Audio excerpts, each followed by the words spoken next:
How's it going, guys? Welcome back. Today we're going to be talking about the trade that shook the hockey world 31 years ago yesterday. That is right. We're talking about the Wayne train. Wayne Gretzky himself getting traded from Edmonton to LA. We're going to go ahead and see what this trade would look like in terms of NHL 19 if both teams would go ahead and agree on it. And of course, this is the first time we've done a video such as this one. So if you guys like this kind of video, want to see more of them, be sure to like the video. That would be appreciated. Then I know if you'd like to subscribe and new to the channel, that'd be fantastic. You don't have to.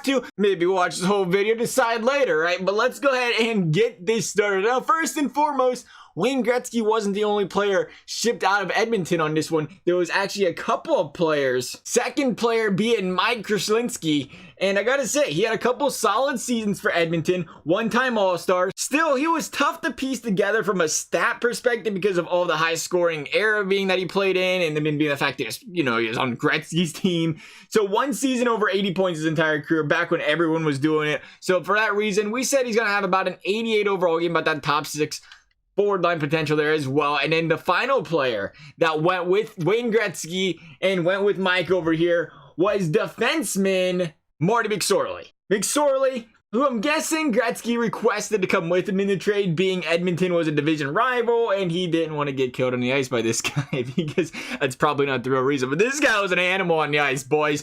399 penalty minutes in one season. I call that impressive. I still don't even believe that, but that blows my mind. Definitely a goon on the ice that was probably going to take Gretzky's head off for, requesting to be traded away from his team. So like, you know what? He can come with me too if he wants. That'd be fantastic. It's fine. It's not a big deal. We can make room for him over here on LA. Just ship him on over. So 3 players of Edmonton's going over to LA. LA is going to be sending over a slew of players and picks themselves. Starting off with Martin Jelena. Jelena, 7th overall pick of the Kings the year of this trade. So obviously a man with great potential. Would he or would he turn out? We would never know at the point of this trade. So for that reason, we've seen the whole the overall for Martin Jelena being a 79 overall. We didn't give him the third line role there, but EA did. Elite potential low, 7th overall pick. Somewhere around there when it's your first year in the game, you're going to see that lower overall by EA. That's the reason we gave him that 79 for that reason. Again, we're trying to replicate this trade the best we can to how it would have been at the time of the trade. Not looking past, 10 years down the road, then giving the players the overall, but at the very second that trade was made. So we're trying to do our best here to give these guys the correct overalls for that reason. So Jelena being the first player thrown onto this trade.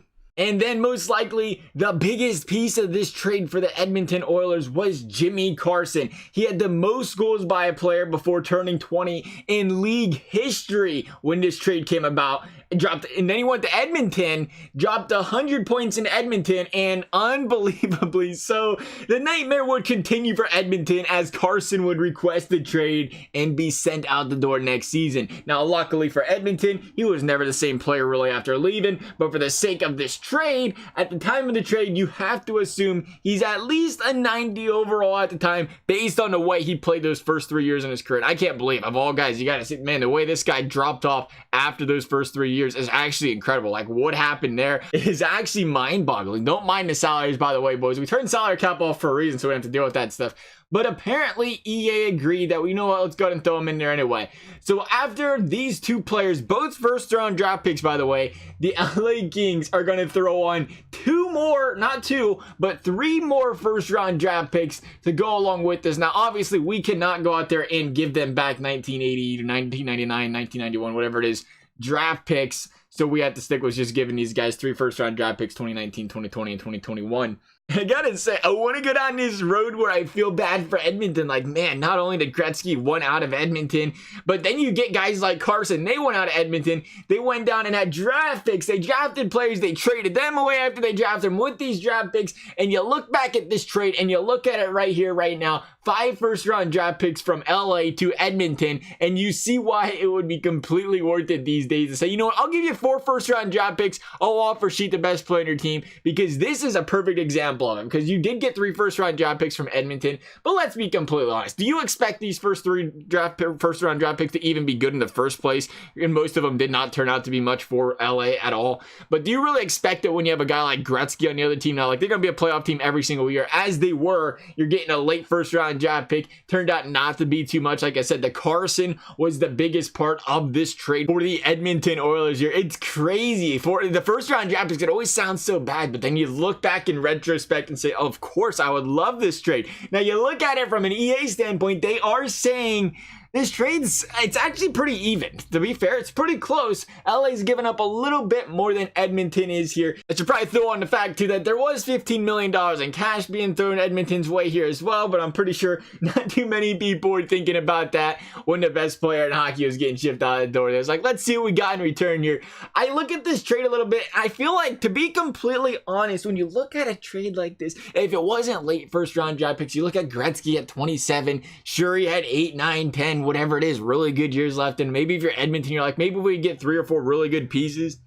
It ain't that bad. I mean, their hands are tied. When you literally say, Gretzky, we love you so much, we'll trade you to whatever team you want, you're gonna have your hands tied. But they got a really good return, and deservedly so. When you talk about technically here, they got 5 first-round draft picks. Edmonton literally gave up, or LA literally gave up 5 first-round draft picks for Gretzky, and it's what you got to do for a guy of his talent, right? Let's see if EA thinks this is a fair trade. We are LA, they're Edmonton. We're giving up more than Edmonton. I actually thought it'd be the other way around, so they'll probably obviously accept this trade. Maybe we should chose Edmonton. No, they rejected it. The Edmonton Oilers have this great thing called a trade block. You should check it out. Of course, they don't want to give up the Wayne trade. Even though we were offering more than we was getting, they're still hard passing on Wayne Gretzky. Looking back at it today, this might sound like a silly question. Would you make this trade? Let's say we change these players to a couple first-round draft picks to NHL, today, plus 3 first-round draft picks of the future. Would you trade away a McDavid for 5 first-round draft picks? Would you consider that if he was Edmonton?